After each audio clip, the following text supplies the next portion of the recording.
Eu gostaria de convidá-lo a abrir a palavra de Deus no Evangelho de Mateus, capítulo 16. E enquanto você abre esse texto da palavra de Deus, eu queria recordar com você algumas coisas que me chamam muita atenção, especialmente quando a gente lê algum livro ou assiste algum filme, daqueles tipos filmes épicos, filmes de sagas, em que existe uma história fantástica de uma grande missão, com personagens os mais variados, alguma coisa do tipo Senhor dos Anéis. As sagas, os épicos, sempre são livros, sempre são filmes que chamam muita atenção. E normalmente, assim como o Senhor dos Anéis, mas outros livros, é quase como um clichê do cinema, você sempre encontra pessoas que vão se juntando, convocadas por um líder, ou naturalmente, e formam uma espécie de companheiros de armas, companheiros do grupo, ou como foi falado, a Sociedade dos Anéis.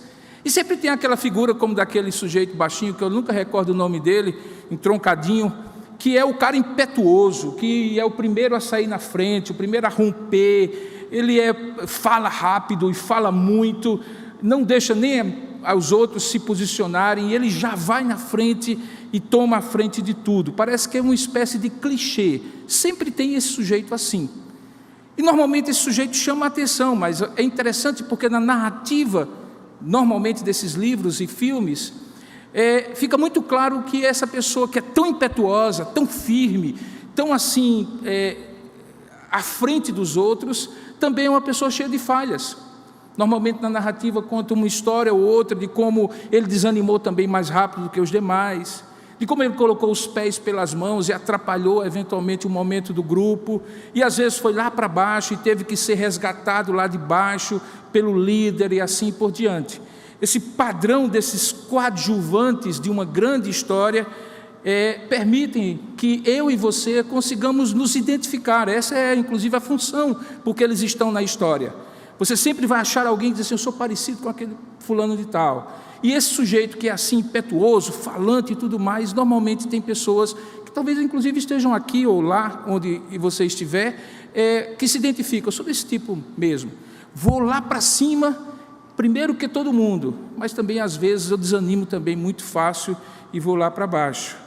Nesse episódio de hoje, da nossa segunda temporada da série 4 Olhares, que nós temos desenvolvido ao longo desses últimos 2 meses, e que é uma temporada que fala dos coadjuvantes, nós temos caminhado com alguns personagens que entraram na história de Jesus, escolhidos por Jesus, que é o grande protagonista da história, assim como, por exemplo, a sua mãe, que teve o papel singular de ser a mãe do Salvador, João Batista, que teve também o papel singular de ser aquele que veio antes, anunciando que Jesus viria, e como vimos domingo passado, nós também temos coadjuvantes em grupo, os 12 apóstolos, é uma espécie de sociedade dos anéis, digamos assim.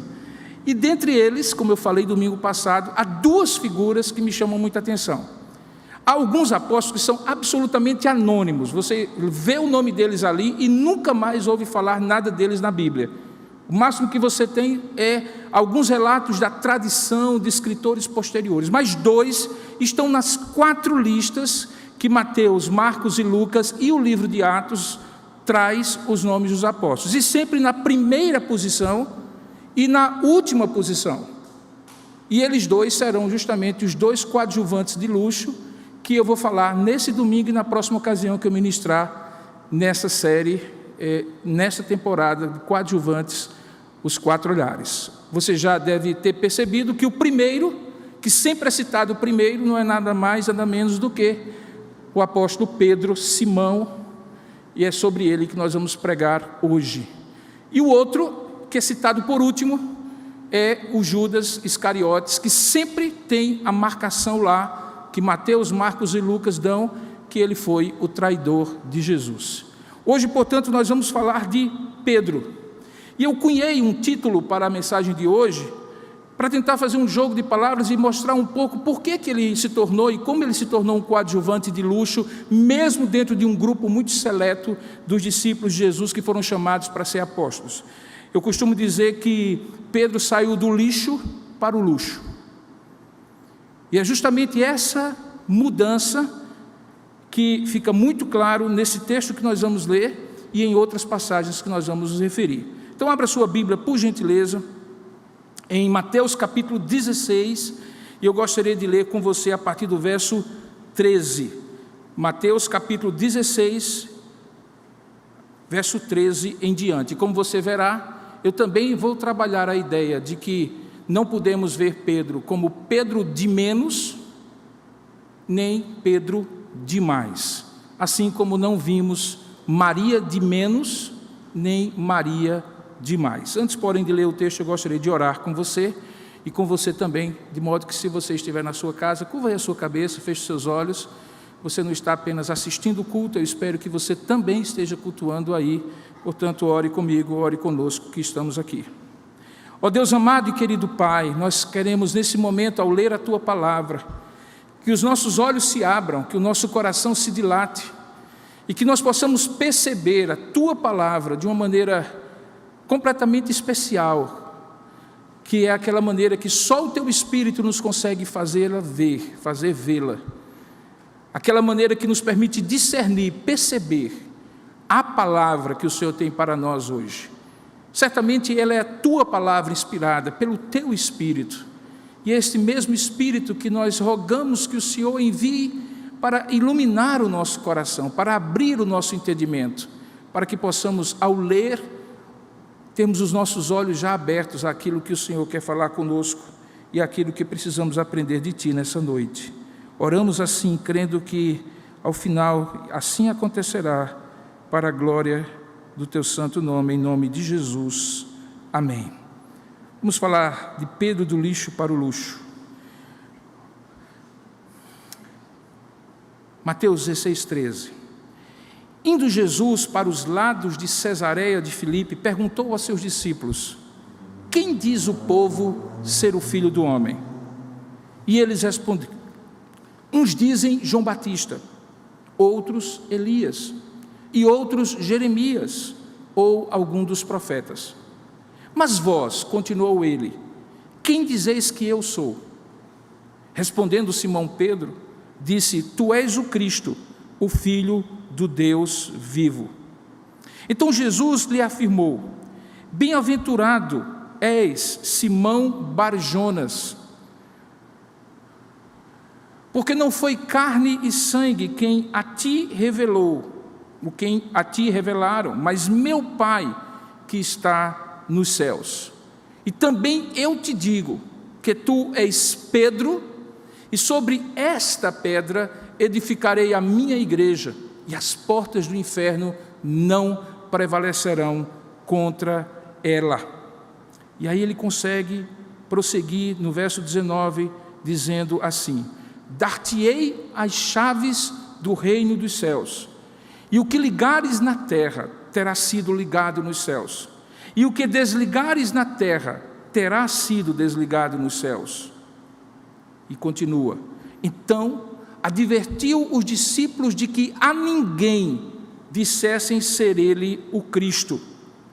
E desde esse tempo começou Jesus Cristo a mostrar a seus discípulos que lhe era necessário seguir para Jerusalém e sofrer muitas coisas dos anciãos, dos principais sacerdotes e dos escribas, ser morto e ressuscitado no terceiro dia.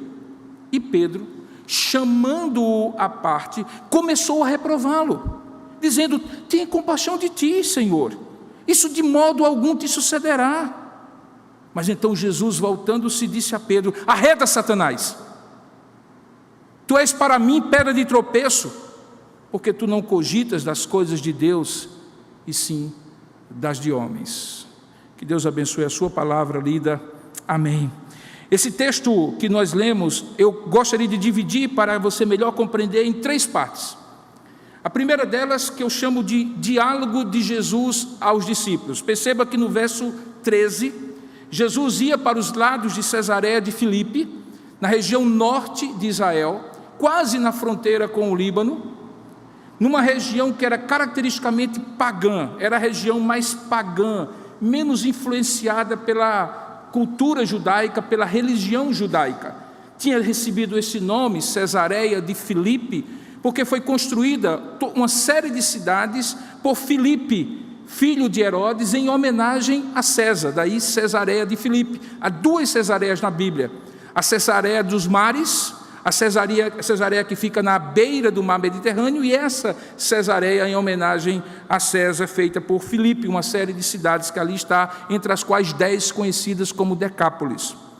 Quando ele estava naquela região, que é uma região cheia de muitas pedras, e nas pedras muitas cavernas, algumas das quais eram tidas como cavernas que tinham uma certa ligação sobrenatural, como se fossem portais do mundo terreno, material, para o mundo espiritual. Alguns diziam que algumas daquelas cavernas tinham a forma de uma boca, de um túnel, como se fosse a entrada do inferno. Ainda hoje, se você vai a Israel e o guia lhe leva lá, onde está o início do Rio Jordão, as nascentes do rio Bânias, que dá origem ao Rio Jordão, você encontra vários pequenos nichos cravados na terra, na encosta rochosa, onde naquela época se colocava alguns ídolos de vários deuses egípcios, sírio-fenícios e também gregos. Portanto, era uma região que, digamos assim, não era exatamente uma região propícia para um momento de retiro espiritual. Mas Jesus vai para aquele lado e com ele seguem aqueles 12 que ele havia, 2 capítulos antes desse aqui, escolhido dentre os seus discípulos para serem apóstolos. E então, apesar de eles serem apóstolos, e possivelmente apesar de terem alguns outros discípulos ali, Jesus, em dado momento, diz o texto, pergunta a seus discípulos: quem diz o povo ser o Filho do Homem? E logo depois da resposta, ele faz uma segunda pergunta, quando ele particulariza mais e personaliza e direciona a pergunta, e faz no versículo 15 a segunda questão, que é: e vós, quem dizeis que eu sou? Você tem 2 respostas, uma no verso 14, que é dada por todos, diz o verso que eles responderam, no sentido genérico, parece que foi uma resposta que um disse é João Batista, o outro disse Elias, o outro disse Jeremias, o outro disse, quem sabe, algum dos apóstolos. Portanto, uma resposta coletiva, meio errática, meio aleatória, do tipo assim: diz aí qualquer coisa, porque ele perguntou. Sabe aquela situação que o professor chega na classe e pergunta aos alunos: agora eu queria saber o seguinte, isso aqui, ninguém olha para um lado, olha para o outro, ninguém sabe, aí sempre tem um maluquinho que diz assim, é isso, aí o outro vai lá e diz outra coisa, e assim fica aquela bagunça, e o professor esperando que a resposta certa venha. É exatamente essa situação, até que Jesus então particulariza diante do fato de que nenhum deles sabia realmente dizer exatamente o que deveria ser dito. E aqui não cabe talvez conjecturar se eles sabiam, mas não disseram, se eles sabiam parcialmente quem era Jesus e qual era a missão de Jesus e não disseram, porque os evangelhos em alguns momentos fica meio confuso, parece que os discípulos já estão bem maduros espiritualmente, conhecem tudo sobre Jesus, conhecem tudo sobre a missão de Jesus, e em outros momentos eles são bastante superficiais, como se Jesus tivesse que estar repetindo sempre a mesma coisa, dizendo que ele era o Cristo, o Filho de Deus, e assim por diante. O fato é que, depois daquelas respostas soltas e aleatórias, Jesus, no versículo 15, particulariza a pergunta e diz: e vós, quem dizeis que eu sou? E aí não é mais uma resposta de todos, ou de qualquer um. Diz o verso 16 que responde Simão Pedro, dizendo: tu és o Cristo, o Filho do Deus vivo. Nesse diálogo de alguns versículos, de respostas e perguntas bem objetivas, eu gostaria de destacar pelo menos 3 coisas. A primeira delas é que o lugar e a circunstância em que esse episódio acontece tem uma importância. Como eu falei, aquela região é uma região pagã. Você vai entender por que Jesus usa a expressão lá na frente: e as portas do inferno não prevalecerão contra ela, porque diante talvez dos olhos dos discípulos e apóstolos havia todo aquele rochedo e aquelas cavernas. Portanto, ele faz uma alusão àquilo para falar uma verdade espiritual, coisa que ele costumeiramente faz para aplicar de maneira mais precisa a sua verdade. Há também um necessário contraste que você precisa fazer no diálogo. Como eu falei, a primeira pergunta é sobre a opinião de todos, a segunda pergunta é a opinião dos apóstolos em particular, e aquilo que Jesus diz depois também determina em muito a diferença de uma resposta para outra. Na primeira resposta geral, generalizada, fica muito claro que ou eles ainda não tinham alcançado plenamente quem era Jesus e qual era o propósito da sua vinda, ou então eles sabiam, mas não deram tanta importância àquele momento que é crucial. Esse é um dos momentos cruciais do Evangelho de Mateus, como eu vou mostrar adiante. Ou talvez, não entendendo qual era a importância daquele momento, responderam qualquer coisa, como se aquilo não tivesse implicações e desdobramentos para a vida deles, inclusive. Mas na segunda pergunta, você está diante de um grupo de judeus, numa terra pagã, judeus esses que há 400 anos esperavam o Messias que o Evangelho de Mateus deseja apresentar como sendo Jesus, e por isso ele faz repetidas alusões a profecias do Antigo Testamento. E aí, quando chega nesse momento que ele quer contar esse episódio crucial na vida desses discípulos, e particularmente de Pedro, fica muito claro que o que estava em jogo ali era a compreensão que eles precisavam ter, o discernimento espiritual que eles precisavam ter, que depois de terem visto o pão ser multiplicado, cego ser curado, coxo ser levantado da sua incapacidade motora, demônios serem expulsos, o evangelho ser pregado, o sermão do monte ser proferido, coisa que todos eles viram, agora começaria uma nova etapa em que eles eram muito importantes. Eles tinham sido escolhidos, como eu falei domingo passado, para serem apóstolos. O capítulo 13 inteiro traz uma série de instruções, e agora Jesus começa a fazer uma passagem. Alguns textos do Evangelho de Mateus que são como ferrolhos. Elas fecham um ciclo de narrativas de Mateus e abrem um novo ciclo. E ao fazer isso, nesse texto, ele estava dizendo que aquele tempo de falar para as grandes multidões e falar de maneira genérica sobre o reino de Deus, usando parábolas e figuras, falando de milagres, sinais e prodígios, agora estava afunilando e convergindo para um tempo em que, nos próximos 2/3 do Evangelho, eles deveriam ser treinados como apóstolos justamente para serem enviados.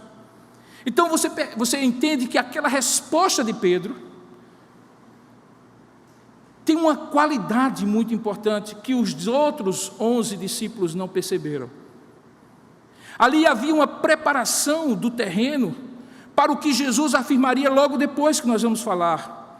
Porque a singularidade da resposta e a percepção espiritual que só aquele homem teve ao dizer: tu és o Cristo, tu és o Messias. Lembra, Cristo significa o ungido, o Messias, e tu és o Filho do Deus vivo. Era algo que confrontava diretamente a convicção que ele tinha como judeu e que os outros também tinham. Você recorda que o resumo da fé do judeu está em Deuteronômio capítulo 6, verso 4, aquilo que a gente chama de Shema.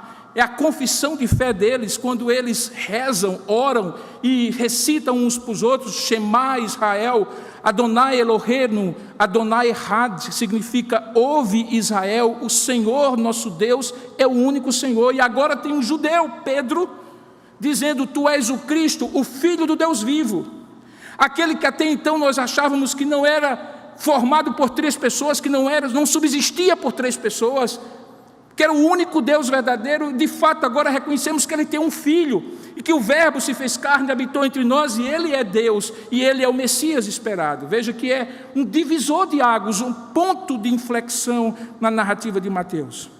E aí, diante dessa resposta, nós vamos para a segunda parte do texto que nós lemos, que é a declaração de Jesus sobre Pedro, que é, na verdade, o núcleo daquilo que eu gostaria de ministrar hoje à noite. Veja o que Jesus diz no versículo 17 em diante.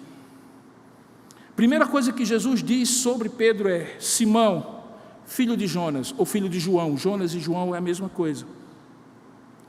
Tu foste mais abençoado do que esses outros, porque recebeste do Pai a capacidade de discernir quem eu sou à frente dos outros discípulos e apóstolos, e o que eu vim fazer. É exatamente esse o significado da frase. Então Jesus lhe afirmou: bem-aventurado és tu, Simão Bar-Jonas. Bar-Jonas é filho de Jonas. Ou, porque não foi a carne nem o sangue quem a ti revelaram essa verdade, mas o meu Pai que está nos céus. Então, o que Jesus diz sobre Pedro é que ele é um homem abençoado, bem-aventurado, agraciado por Deus. Essa expressão Macarios, que acontece 50 vezes no Novo Testamento, já tinha sido usado, lembra para quem? Para Maria, quando disse que ela era também agraciada, também abençoada. E tanto no caso de Maria como no caso de Pedro, ambos eram abençoados não pelo que tinham, mas pelo que receberam. No caso de Maria, o dom de ser mãe e de nascer, ter o seu filho nascido, sem que ela tivesse nenhum tipo de relação sexual com o seu noivo, José, nem com homem algum. O nascimento virginal de Jesus é um dom, a vocação de Maria é um dom, ela é bem-aventurada pelo que ela recebeu e não pelo que ela tinha para oferecer a Deus. O que ela tinha era temor a Deus, fé, confiança, obediência e discernimento espiritual, como eu falei naquela ocasião. E aqui você encontra outros sendo chamado de bem-aventurado pelo que recebe e não necessariamente pelo que tem. Porque o texto diz que ele não recebeu aquela revelação porque colocou o seu intelecto, a sua cognição para funcionar. Não era que Pedro era um gênio que conseguiu juntar A, B, C, D até o Z e disse assim: eu descobri. Eureka! Não.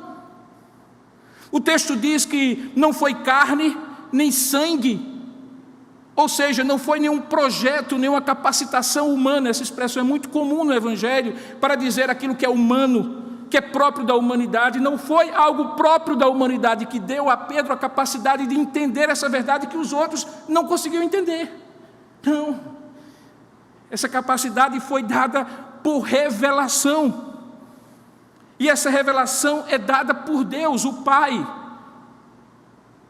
Por isso, Jesus diz: Pedro, você é muito mais abençoado do que esses foram até agora, porque você discerniu aquilo que outros não conheciam e não foram capazes de descobrir.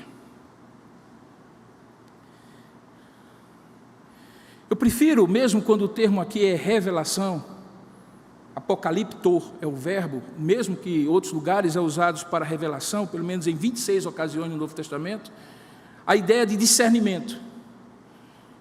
Pedro não viu nada, como João viu no Apocalipse. Ele não teve uma epifania, uma revelação, no sentido próprio da palavra. Mas para ele era uma revelação. Deus revelou no coração dele, aquilo que a gente na teologia chama de testemunho interno do Espírito Santo, que permitiu que ele visse aquilo que estava notório diante de outros, mas outros não viram. Ele viu, porque Deus abriu os olhos dele, deu discernimento para ele. E isso o tornou alguém bem-aventurado.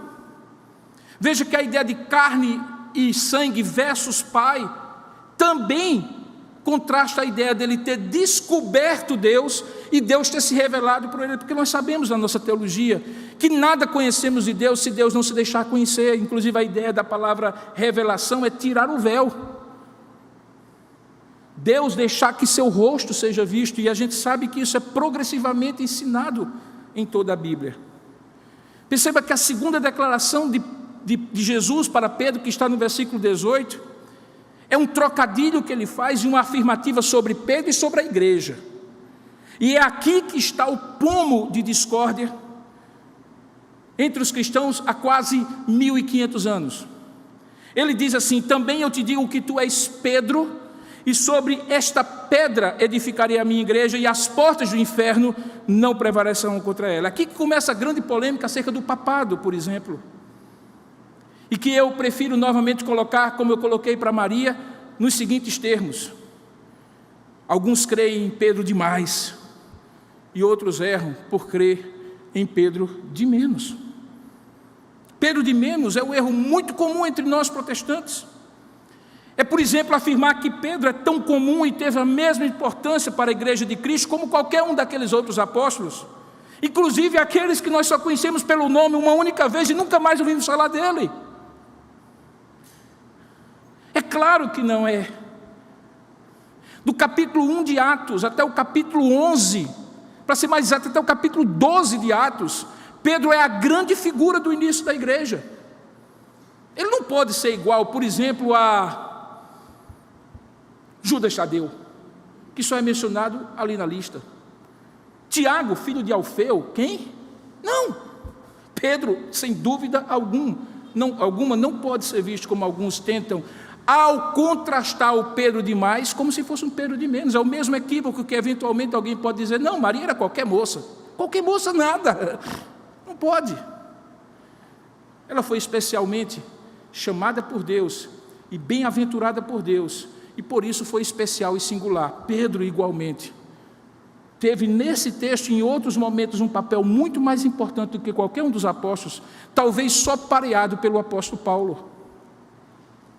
Pedro demais, por outro lado, é o erro mais comum que católicos romanos cometem, quando afirmam que Pedro é o primeiro Papa, e veja os títulos, alguns deles, que são dados a Pedro. Ele é o cabeça da igreja, o vigário de Cristo, o Principis Apostolorum, o Summus Pontifex, que significa que ele tem a mesma autoridade de Cristo, e que toda a igreja depende como cabeça dele, e que ele é o sucessor de Cristo na terra, e passou essa autoridade de um para outro, como se fosse uma poção mágica, uma autoridade espiritual mágica, e que em 2000 anos de história criou toda a doutrina do papado, o dogma do papado.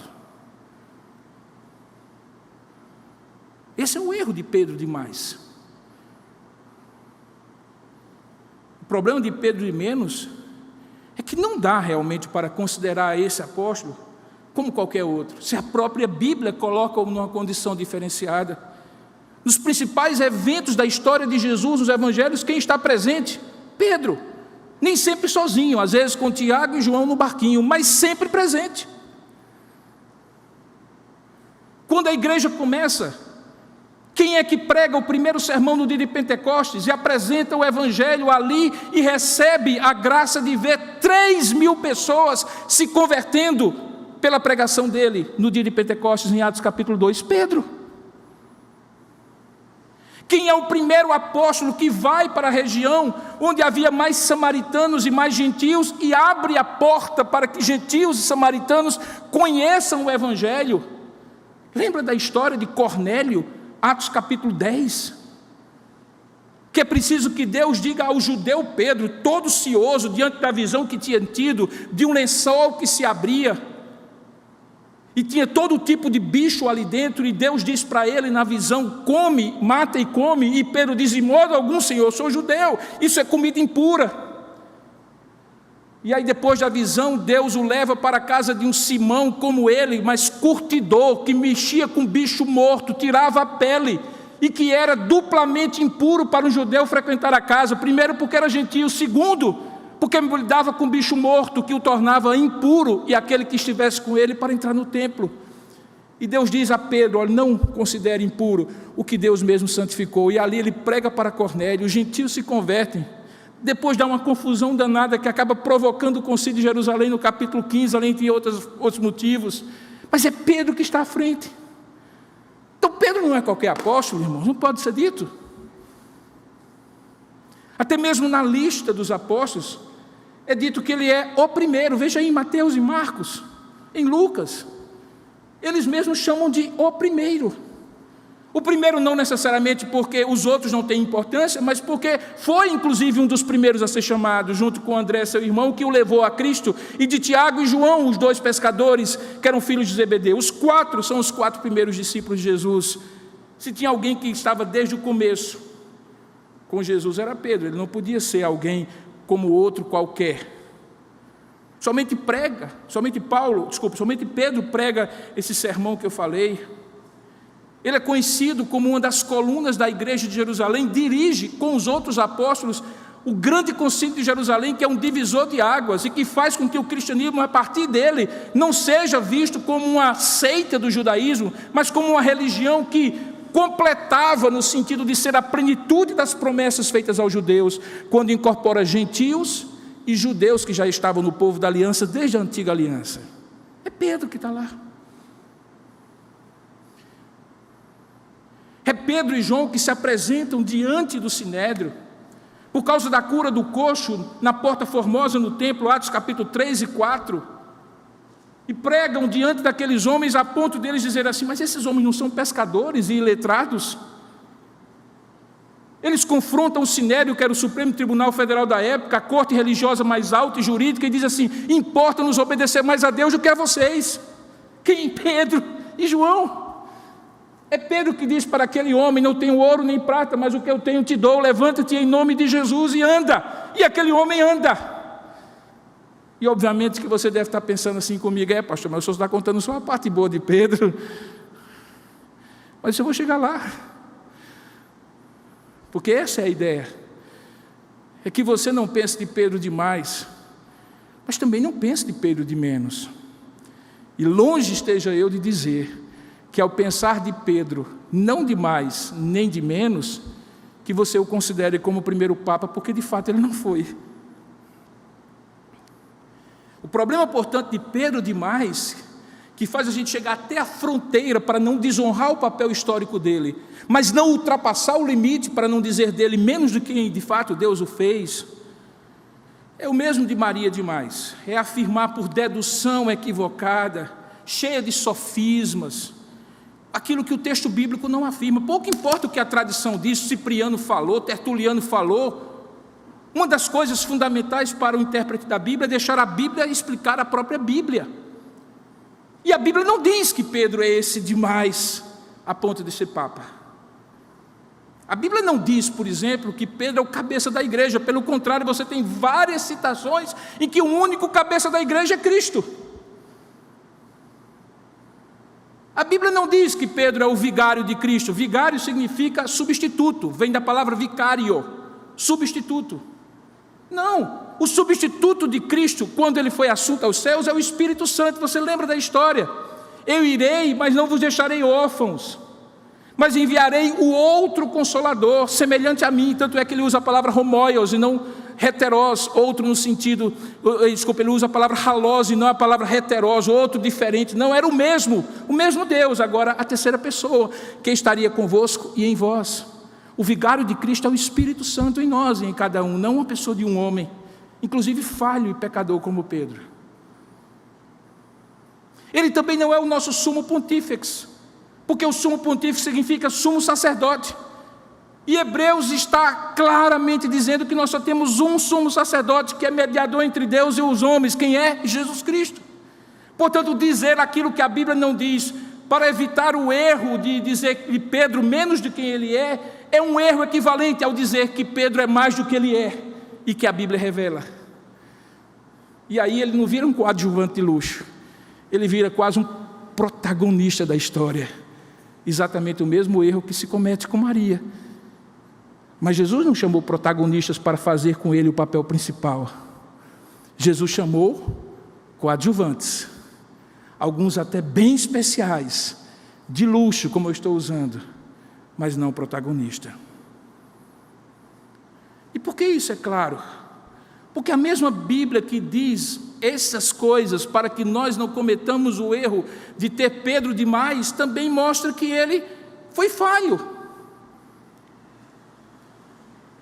Nesse mesmo texto, como nós veremos a seguir, mas em outros textos nós encontramos Pedro vacilante, cometendo erros, precisando ser restaurado no seu apostolado, depois de ser empoderado pelo Espírito Santo, e mesmo depois de receber o Espírito Santo, ser empoderado pelo Espírito Santo, Paulo precisa repreender Pedro, porque Pedro fica ali meio escorregadio, sem querer se incompatibilizar com os judeus, de modo que quando os gentios chegavam, ele não comia com os gentios, e Paulo disse assim: que negócio é esse, rapaz? Que hipocrisia é essa? Duas caras aqui. Quando os gentios não estão aqui, quando os judeus não estão aqui, você come com os gentios. Mas quando os judeus chegam, você faz de conta que eles não existem? Não. A Bíblia diz que Paulo repreendeu o Papa, que se fosse Papa, como pode?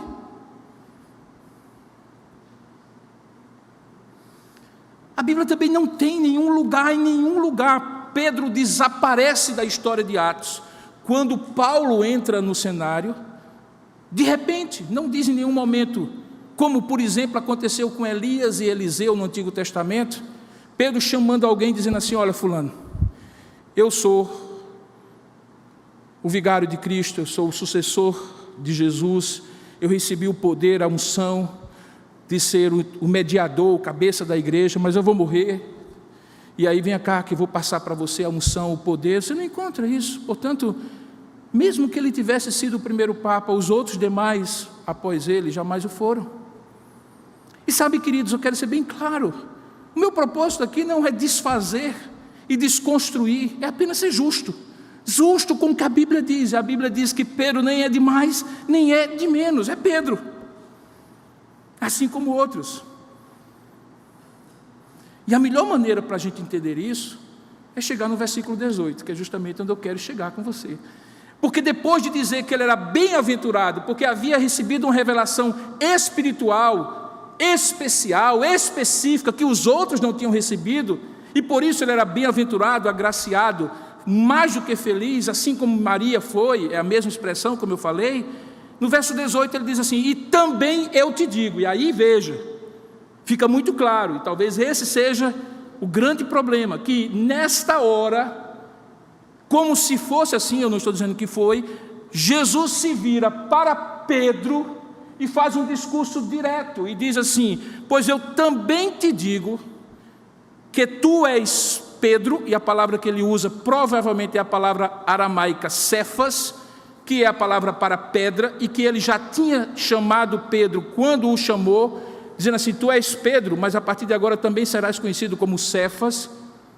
Ele diz: também digo que tu és Cefas, e sobre esta pedra edificarei a minha igreja, e as portas do inferno. E talvez nessa hora Jesus se virou para aquele paredão rochoso onde havia aquelas grandes cavernas, e que a mitologia dizia que eram as portas do inferno, e aí ele se vira, e essas portas do inferno não prevalecerão contra a igreja. O trocadilho é entre tu és Pedro e sobre esta pedra.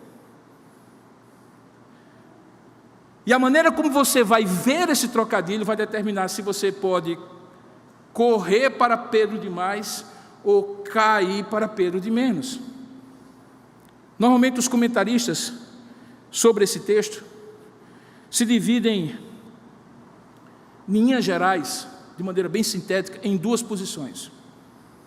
Que de fato Jesus está dizendo: Pedro, tu és pedra, e sobre tu, que és pedra, eu edificarei a minha igreja. Portanto, Pedro, tu és o fundamento da igreja. Esse é Pedro demais. Por que Pedro demais? Porque em outros tantos textos da Bíblia é dito que a única pedra sobre a qual Jesus Cristo firma a sua igreja é Ele mesmo, que Ele é a pedra angular. E quando fala de fundamento da igreja, ele não fala que Pedro é o fundamento da igreja, mas que os apóstolos todos são o fundamento da igreja. Sobre o qual, fundamento dos apóstolos e profetas, que eu expliquei domingo passado, as 12 tribos de Israel representadas nos profetas, na figura dos profetas, 12, e os 12 apóstolos, que representavam o povo da nova aliança, do Novo Testamento. Sobre este fundamento geral dos apóstolos é que Jesus edifica a sua igreja, sendo ele a pedra angular, a rocha por baixo daquela edificação. A outra forma de entender é que essa pedra que Jesus fala aqui, na verdade não é Pedro, mas aquilo que Pedro diz. Ou seja, que aquela confissão que ficou conhecida na história como a confissão petrina, ou a confissão de Pedro. E qual foi a confissão de Pedro? Tu és o Cristo, o Filho do Deus vivo. É sobre este fundamento que Jesus edifica a sua igreja. Por quê? Porque é exatamente aquilo que qualquer cristão precisa crer e confessar para se tornar membro da igreja. Lembra o que é que Paulo fala aos Romanos, capítulo 10? Se com o teu coração creres e com a tua boca confessares que Jesus Cristo é o Senhor, serás salvo. Eu particularmente entendo que esta é a melhor maneira de entender o texto, porque as alternativas todas de demais comentaristas que tentam colocar na pessoa de Pedro, personalizar em Pedro, na figura de Cefas, aquele homem, como sendo o fundamento da igreja, não conseguem explicar o que o restante da Bíblia toda e do Novo Testamento falam do fundamento dos demais apóstolos, da singularidade de Cristo como pedra angular, como cabeça, como único mediador entre Deus e os homens. Portanto, essa verdade crida por Pedro, percebida que o Espírito Santo abriu a cabeça dele para entender: eita gente, esse é o Messias, o Cristo, o Filho de Deus vivo. Ele não é apenas um grande profeta como Elias, Jeremias ou alguns dos profetas, ele é o Cristo, que o fez dizer: tu és o Cristo, o Filho de Deus vivo. Esta confissão, a verdade crida e falada por Pedro, mediante a revelação que o Pai lhe dá, que toda a igreja, inclusive nossa igreja, cada um de vocês, todos os cristãos, seria edificada, baseada nessa convicção de fé, que deve ser feita por cada cristão. É esta pedra, esta confissão, esta firmeza, essa rocha de você crer e confessar quem é o Senhor e o cabeça da igreja. Baseado nesta convicção, é que as portas do inferno jamais prevalecerão contra ela. E veja como é muito simples entender assim, porque um dia, mais cedo ou mais tarde, Pedro morreria.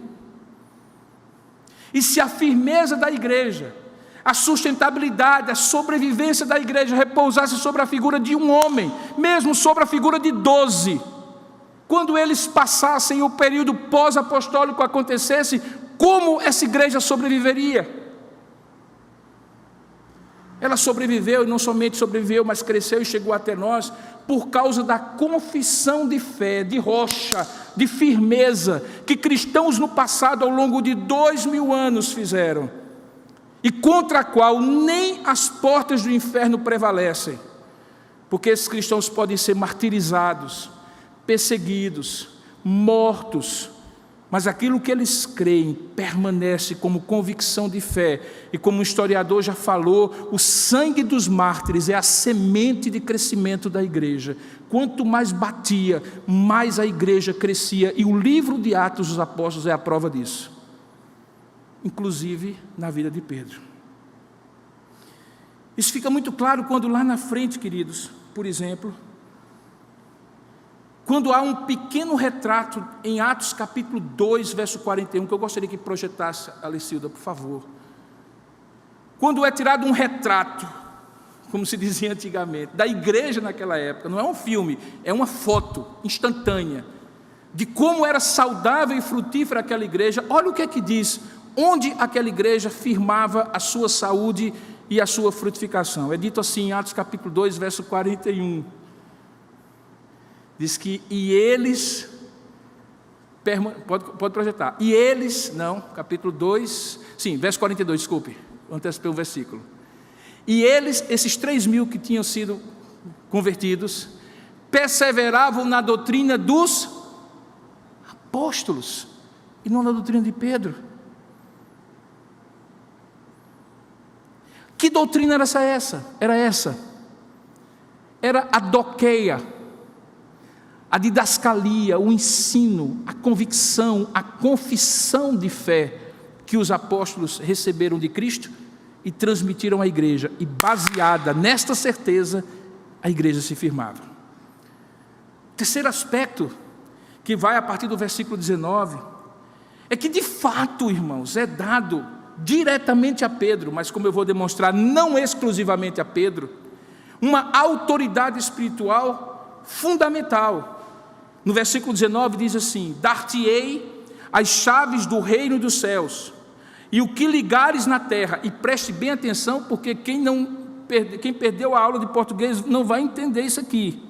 Dar-te-ei as chaves do reino dos céus, e o que tiveres ligado na terra, terá sido ligado nos céus.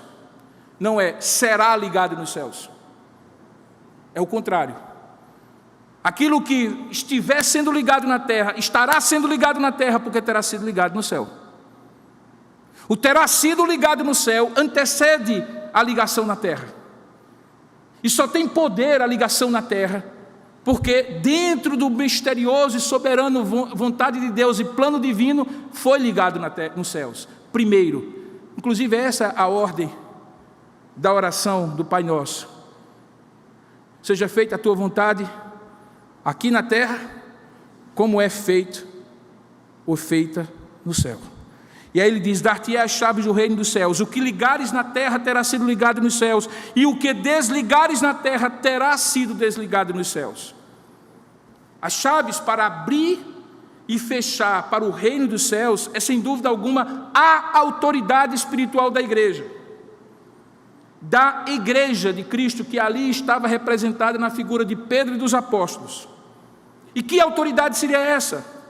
Olha, irmãos, todo o restante dos evangelhos e o livro de Atos diz que a igreja abria os céus, porque Deus já tinha aberto, e ela fazia isso como obediência à missão, quando ela proclamava o evangelho, quando ela administrava os 2 sacramentos que Jesus deixou, as 2 ordenanças, o batismo e a Santa Ceia, e quando ela exercia a disciplina daqueles que faziam parte da igreja. Inclusive, é isto que Calvino diz serem as 3 marcas da verdadeira igreja, que não tem a ver com nome nem CNPJ. Igreja de Cristo é a igreja de Cristo quando ela proclama de maneira fiel o evangelho, quando ela celebra de maneira correta o batismo e a Santa Ceia, e quando ela exerce a disciplina dos seus membros.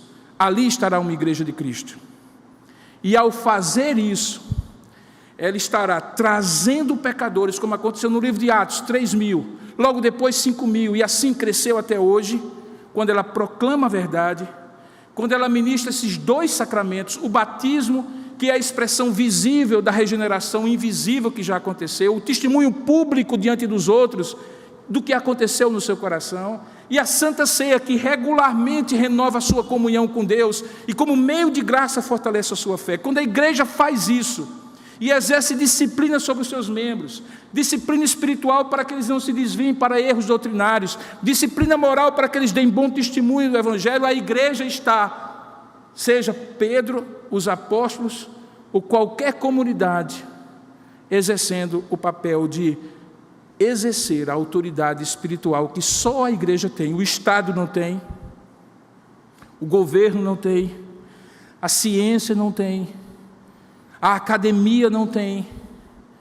Só a igreja tem o poder espiritual, porque recebeu esse mandato espiritual. E quando eu falo igreja, não é necessariamente a igreja presbiteriana do Brasil, mas a igreja de Cristo, onde o evangelho for pregado, os sacramentos forem corretamente administrados e a disciplina foi exercida, tenha o nome que tiver. A igreja de Tambaú é uma comunidade local desta grande igreja de Jesus Cristo. E ela liga na terra e liga e desliga na terra quando ela proclama, quando ela administra os sacramentos, quando ela disciplina seus membros. E a disciplina, diga-se de passagem, não apenas punitiva, mas preventiva, quando doutrina, quando ensina, quando corrige o erro, quando exorta, quando corrige as pessoas, tanto naquilo que elas creem como naquilo que elas fazem. Tudo isso afasta o crente do erro, da apostasia, da heresia, do desvio moral sem arrependimento, e mantém o crente ligado a Cristo.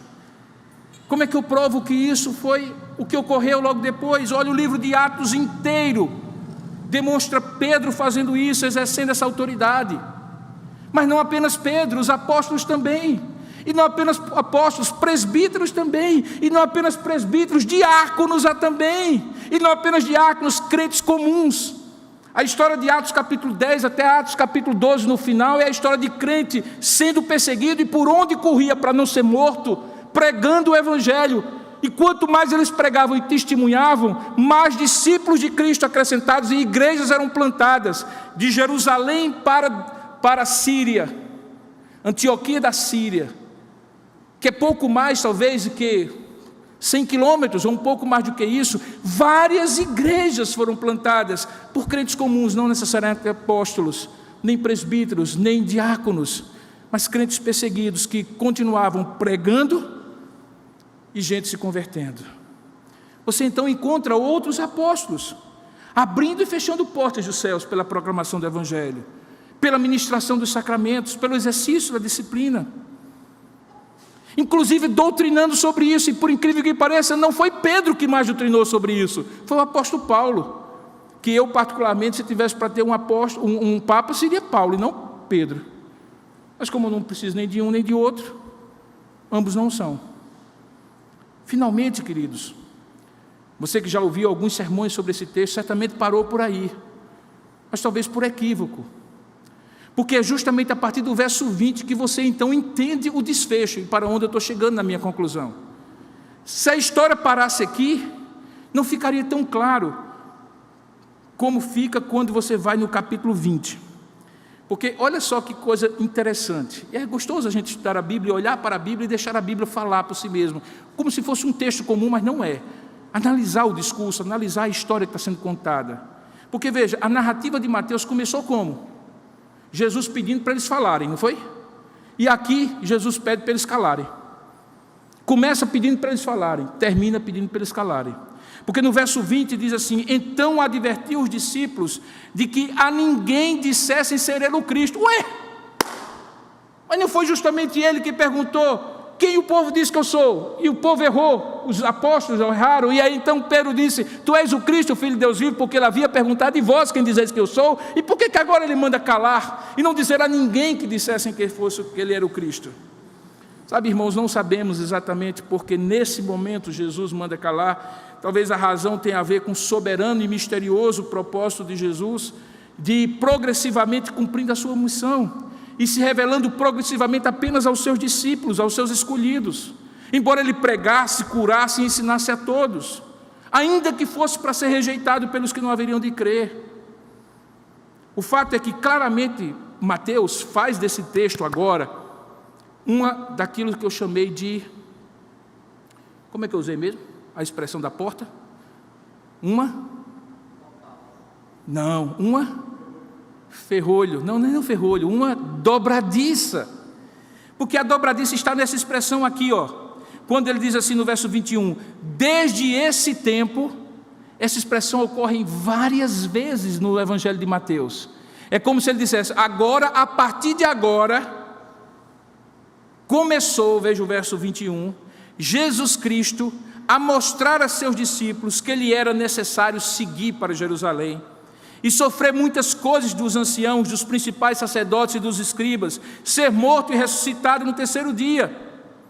E aqui acontece o desfecho da história, que é a parte mais interessante desse texto todo para mim. É que Pedro, que havia se destacado até agora positivamente, no jogo do milhão ele tinha chegado à última pergunta, aqui ele leva bomba logo na primeira, porque diz o texto que quando Jesus diz, olha, agora que ficou claro que vocês receberam essa autoridade, então a partir desse momento deixa eu deixar claro, o meu foco, minha missão vai ser, eu vou a Jerusalém, eu vou ser morto e ressuscitado, conforme as promessas do Antigo Testamento, para o cumprimento da minha missão redentora. Aí Pedro se empolgou. Pedro achou que, como ele tinha acertado da primeira vez, então cabia ele chamar o mestre. Olha só que ousadia, imagina só, não é um estudante que terminando a aula chama o professor e diz, professor, eu não entendi direito aquele ponto, mas fiquei com vergonha de dizer na frente do pessoal, me explica melhor isso aqui. Os discípulos já tinham feito isso outras vezes. O texto diz que Pedro chama Jesus à parte, e olha o que diz, começa a reprová-lo.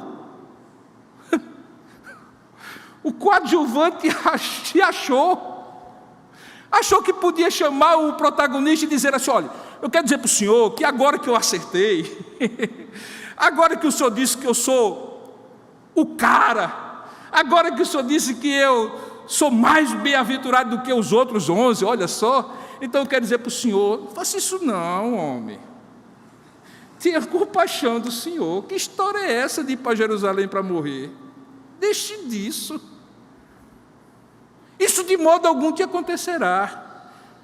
E aí, o Pedro leva uma bordoada daquelas que deixa o sujeito no tamanho e no lugar que ele precisa ter. Porque diz o texto que Jesus volta-se para Pedro.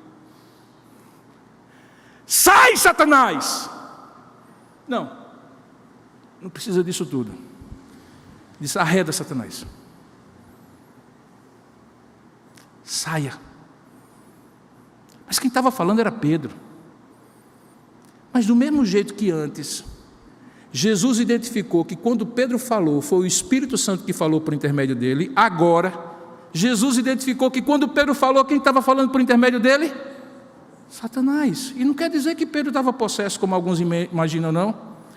Porque mesmo você, crente, mesmo o pastor Robson, algumas vezes, movido pela carne, como diz o texto aqui, cogitando das coisas dos homens e não de Deus, a gente diz alguma coisa que, ao invés de ser uma pedra que edifica, o que é que Deus chama ele? De pedra de tropeço. O Pedro se tornou o Pedro. Aquele Pedro, cuja confissão era a rocha que Jesus queria edificar a sua igreja, agora se tinha tornado uma pedra de tropeço. E aqui, queridos, não é pouca coisa, não. A pedra de tropeço, ou a pedra de escândalo, como dizem outros textos, é o oposto, diametralmente oposto de pedra de conduta, pedra angular, pedra de fundamento. Tanto é que Jesus, a profecia dizia assim, que aquele que era pedra angular tinha se tornado para os líderes religiosos como pedra de tropeço.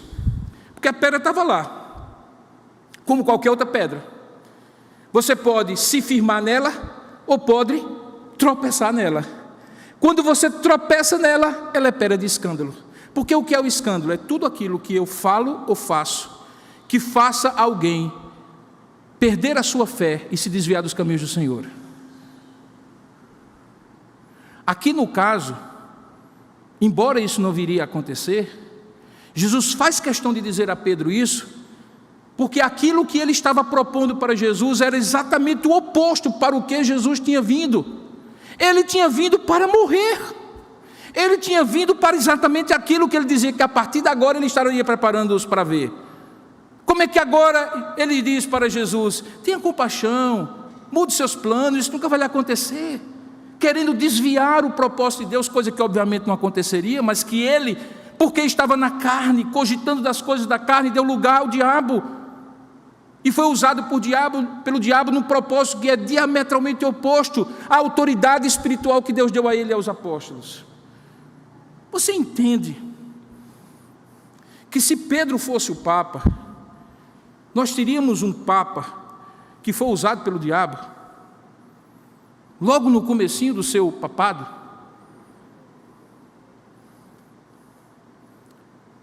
E por que eu digo isso? Porque não cabe aqui o Pedro de mais. E embora haja o Pedro de menos, é melhor encará-lo como aquele que, quando tem um discernimento espiritual para saber quem é Jesus e qual é a sua missão, ele é uma pedra de firmeza e convicção que fundamenta a igreja juntamente com os outros apóstolos. Mas quando ele viaja na maionese, não entende nada, se empolga, fala tolice, na carne, e ainda é usado por Satanás, ele é uma pedra de tropeço. Na primeira resposta, Pedro é uma rocha na sua confissão, firmeza, resolução. Agora Pedro rapidamente se torna e é chamado por Jesus de pedra de tropeço, algo muito sério, tão sério que em algum outro lugar da Bíblia diz que se alguém um dia se perceber sendo pedra de tropeço para um dos pequeninos do Senhor, é melhor colocar uma rocha pendurada no pescoço e pular da ponte. Tal é o sacrilégio e o risco e o dano que uma pedra de tropeço pode fazer à fé dos outros. O que eu concluo dessa última parte? É que Pedro era Pedro, irmãos. Como os outros apóstolos, um discípulo de Jesus em formação. O extraordinário de Pedro era o chamado de Deus. O extraordinário de Pedro era a autoridade extraordinária do Deus extraordinário que lhe deu uma missão extraordinária. Isso não é diferente de você, querido, que num determinado momento pode fazer uma firme convicção de fé e no outro dia você perde tropeço para a vida de alguém. Um dia está no luxo de ser usado por Deus como coadjuvante de luxo de Deus, e depois no outro está no lixo da história, anônimo e pior, parecendo com aquele Pedro que vem a negar e precisa ser restaurado.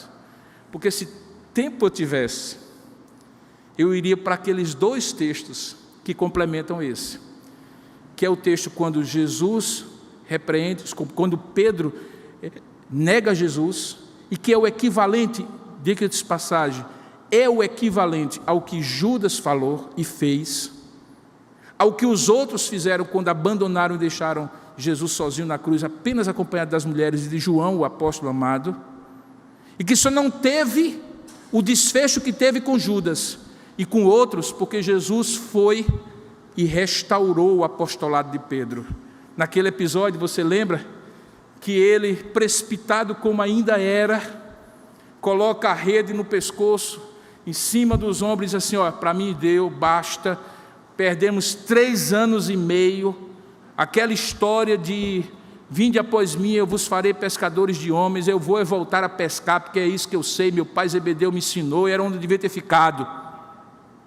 E entra no mar, e como ele era um líder, e todo líder influencia para o bem ou para o mal, o que é que os discípulos como ele foram? Os apóstolos foram com ele. E aí acontece aquela pesca, que acaba acontecendo na praia, de Jesus perguntar 3 vezes para ele: Pedro, tu me amas? E restaurou o apostolado de Pedro. Por quê? Porque Pedro é você, Pedro sou eu. O luxo na nossa vida, que eu estou usando esse termo, é o luxo de ser servo, é o luxo de ser chamado, de um projeto extraordinário, gente ordinária, falha como Pedro e como eu e como você. Não precisa fazer Pedro de menos para evitar ele ser demais. Só precisa ver Pedro como todos os outros coadjuvantes da história de Jesus. Homem, chamado extraordinariamente, ordinário como só os homens são, e as mulheres também, no sentido genérico, eu estou usando o termo, e que só se tornam extraordinários por causa do chamado extraordinário, do Deus extraordinário para a missão extraordinária. Lembra que no início da mensagem eu falei sobre essa presença muito comum de coadjuvantes cujas características são impetuosidade, entusiasmo e assim por diante. Fica muito claro quando nesses livros e filmes a coisa vai acontecer, que lá na frente, essa é a mensagem normalmente dos livros e dos filmes de épicos e de saga, que a força do grupo é que sustenta a fraqueza dos indivíduos.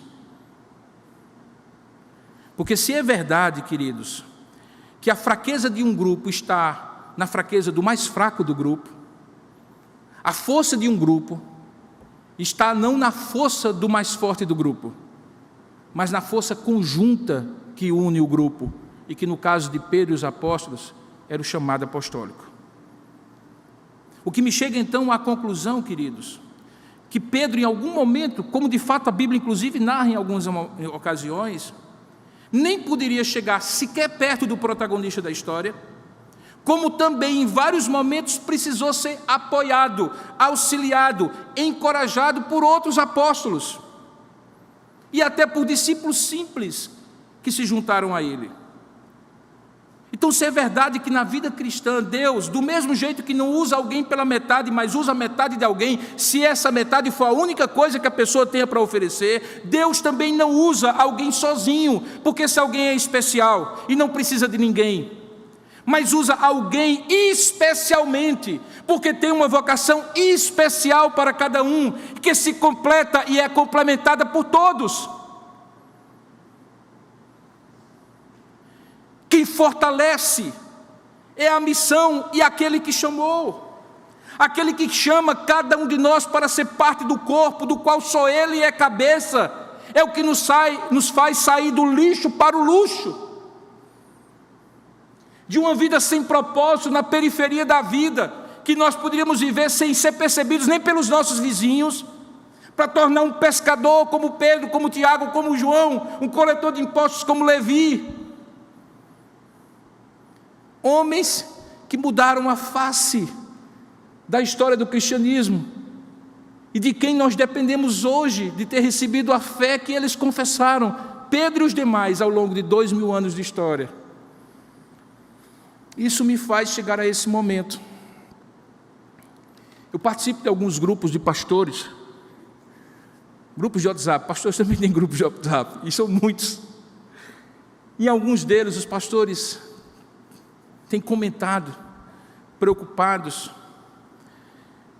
com aquilo que a gente já previa, que seria o esfriamento e a mornidão de muitos, que já vinham numa pegada de encarar a igreja como lugar de consumo de serviços religiosos. Você vai, toma o seu banhozinho, troca a sua roupa, marca pizza com os amigos para depois da igreja, e então vem para o culto, consome louvor, consome a pregação, e aí paga alguma coisa pelo serviço, afinal de contas tem ar-condicionado e tudo mais, mas no dia a dia você não está integrado, você não faz parte, você não serve, você não sente a necessidade de ser irmão, de ajudar, de telefonar, de ouvir, de conversar, de orar pelo outro, de se dispor. Aquilo que chama-se hoje de trânsito religioso, e aí você pinga aqui, pinga ali, pinga acolá, não sou de ninguém, igualzinho aquela música, e se torna um desigrejado, alguém que escolhe agora com muito mais facilidade, porque você descobriu os vários canais das várias igrejas, dos vários pregadores, então é muito fácil, e aqui sinceramente, apesar de compreender suas lutas para estar aqui,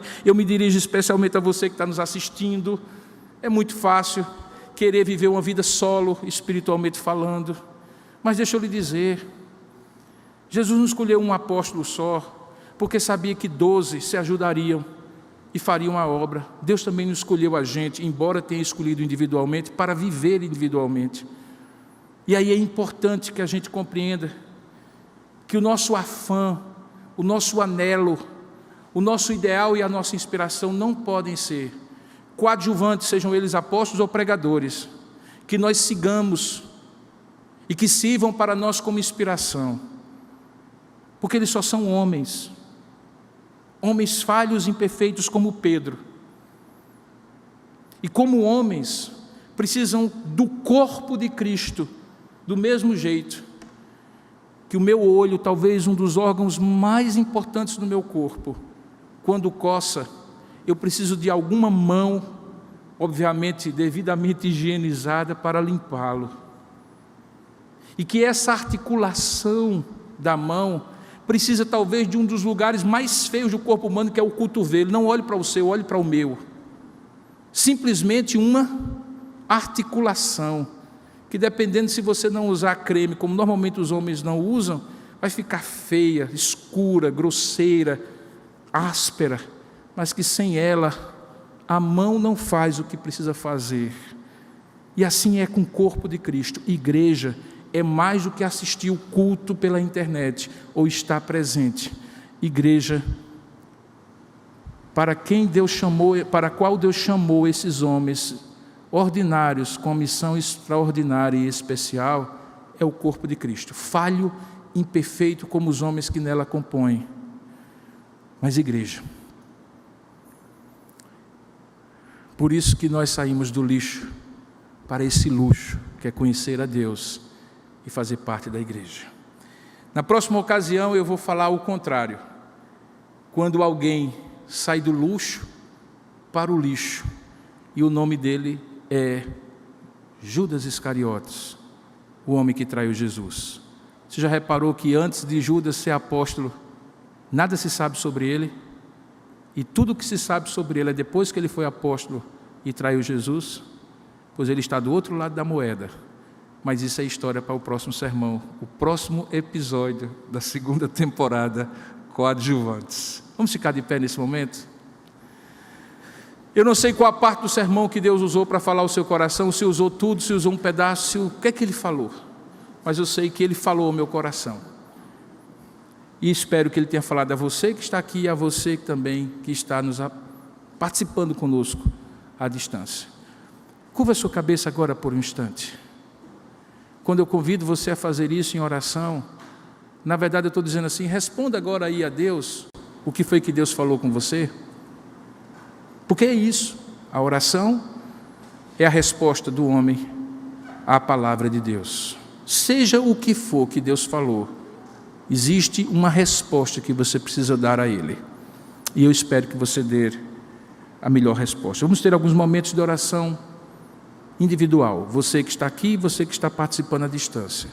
Fale a Deus aquilo que vem ao seu coração diante daquilo que Deus falou a você. Ó Deus amado e querido Pai, ouvimos a Tua voz, cremos, pela exposição da Tua palavra, pela ação do Teu Espírito em nós, por nosso meio e apesar de nós. E certamente fica claro para cada um de nós que o luxo está em ser Teu servo, em ser chamado para essa missão tão especial que é ser Tua igreja, para ser enviado em Teu nome como Rei que está estabelecendo o Teu reino. Ó Deus, ajuda-nos a olhar para o irmão Pedro, acerca de quem muitos têm buscado inspiração para dizer que ele é mais do que de fato ele é, e outros não têm tido a percepção de entender que de fato ele recebeu uma autoridade espiritual especial, junto com os discípulos apóstolos do Senhor, para serem fundamento da Tua igreja. Que aquilo que ouvimos nessa noite possa trazer ao nosso coração o desafio de não sermos pedra de tropeço, falando da carne, movidos conscientemente ou inconscientemente pela ação do inimigo da nossa vida, sendo obstáculo, pedra de tropeço para o Teu propósito. Mas sejamos aqueles que consigam ouvir a revelação do Senhor, a iluminação do Senhor, o discernimento do Senhor, e confessar: Tu és o Cristo, o Filho do Deus vivo, e não apenas por palavras, mas por atitudes, no meio do Teu povo, Tua igreja, sobre tal confissão edificada por Ti mesmo. Abençoa cada um de nós na caminhada em que nós estamos, alguns começando, outros há bastante tempo, talvez um e outro cansado, no meio dessa tribulação toda que estamos passando, desanimado por não ver o horizonte. Eu Te peço, renova, ó Deus, esta convicção de que não estamos neste mundo por acaso, que fomos chamados por Ti, que somos Teus, que Tu és o Cristo, o Filho do Deus vivo, e vale a pena dizer e viver isso. Que isso provoque no nosso coração verdadeiro avivamento espiritual, fervor, dedicação, compromisso. Que não venha de nós a nossa força, porque não há força no braço humano, Senhor. Pelo contrário, nós somos como Pedro, que Te negamos várias vezes para nos preservar. Mas que assim como Pedro precisou que o Teu Espírito fosse derramado sobre ele e sobre os apóstolos, a Tua igreja na época, derrama o Teu Espírito sobre nós, ó Pai, nesses tempos difíceis, para que possamos ser avivados no poder do Teu Espírito, e como diz a Tua palavra, sermos Tuas testemunhas, tanto em Jerusalém como em toda a Judeia, Samaria e até os confins da terra. O Teu Espírito que habita em nós, move o Teu Espírito em nós, porque esses tempos são difíceis, mas o Teu povo já passou por tempos mais difíceis do que estes, e sobreviveu porque o Senhor preservou. Preserva a Tua igreja, desperta os que estão acomodados, desanimados, perplexos com essas circunstâncias. Dá-nos discernimento para ouvir a Tua voz e dizer: a Tua igreja é edificada e sobre ela nem as portas do inferno prevalecerão. E a Tua igreja é este povo que está aqui e está reunido em outros lugares nesse dia do Senhor. Que este povo seja fortalecido, animado, encorajado por esta palavra de hoje, e nós digamos a Ti: Tu és o Cristo, o Filho do Deus vivo, e ouçamos de Ti: Tu és bem-aventurado, porque aquilo que outros não conhecem, Tu conheces, porque o Pai a Ti revelou. Que esse seja o ânimo que precisamos para viver. Todas as outras coisas podemos perder, mas não essa convicção. Preserva e aviva no nosso coração. É isso que nós oramos e Te agradecemos, em nome e para a glória de Jesus. Amém.